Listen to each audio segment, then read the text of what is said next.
Bismillahirrahmanirrahim. Elhamdülillah. Salatu vesselamu ala Resulillah. Amma ba'd. Parvardigor, senden o'tinib yolvorib so'raymiz. Bugun seni xazinang ochilgan. Hamma vaqtdamu, lekin hozirgi soatlar hech boshqa soatga teng keladigan soat emas. Lekin bizning hojatimiz ko'p. Senga Parvardigor, dardimiz ko'p. Qalblarimizni to'rturdagi hojatlarimizni sen bilguvchi zotsan. Ummatni ichida, do'stlarimizni ichida, birodarlarimizni ichida qarzga mubtalo bo'lib qolganlar bor. Bir sababi bilan Parvardigor. Ey bor Xudoyo, o'zingning rahmating, o'zingning fazli karaming, o'zingning inom ehsoningdan so'raymiz. Shu birodarlarimizni Alloh qalb balosidan o'zing salomat chiqargin.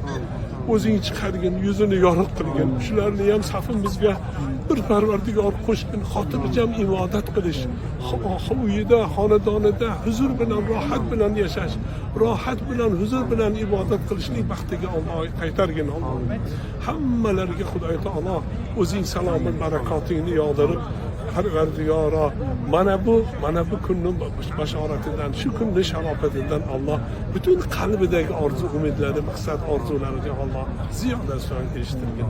Bemorlarimiz bor. Parvardigor bemorlarimizga shifoy komil bergin. Yaqin birodarlarimiz, mahallalarimizda, qarindosh urug'larimizda bemorlar bor.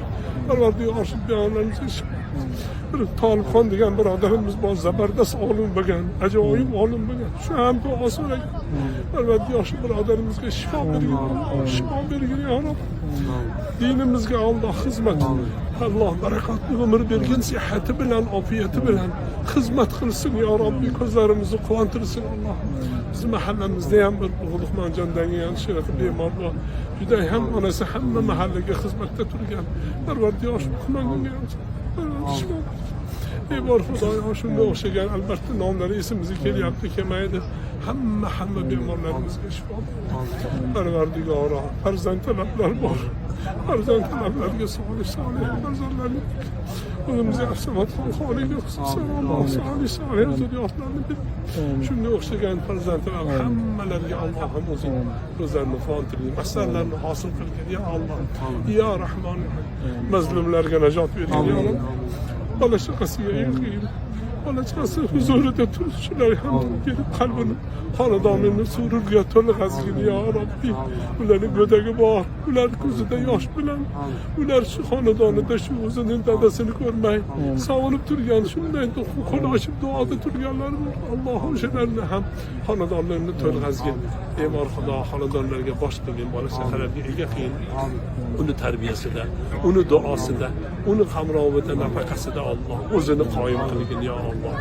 Yurtimizni tinch qilgin ya Rob. Har xil balo ofatlardan o'zing asragin. Balo ofatlardan o'zing asragin. Oshkora-yu pinhon gunohlarni Allohim shulardan to'xtashlikka Xudo quvvat bergin, himmat bergin. Chunki balo bu ma'siyat tufayli, zino tufayli, yolg'on tufayli, ribo tufayli, silay rahmni uzib tutganligidan tufayli balo keladi boshimizga, yurtimizga. Alloh shulardan saqlasin. Silay rahmni o'rtalarimizga taomun bir-birimiz bordi keldimiz chiroyli qilgin. Ribodan saqlagin ya Rob. Ribo balosidan ummatni saqlagin. Zino balosidan, fahshiyalardan, seni g'azabing keladigan, baloga sabab bo'ladigan shunday. Alloh bundan boshqa butun ma'siyat, gunohi kabiralarni Alloh ummatga, Allohim o'zingdan qalbiga qo'rqinch, qiyomatni qo'rqinchini solgin. Mu'min, musulmon ekanligini his qilsin, bilsin. Ya Robbi, o'zing hidoyating bilan Alloh hammalarimizni hidoyat qilgin. Axiru da'vana alhamdulillah.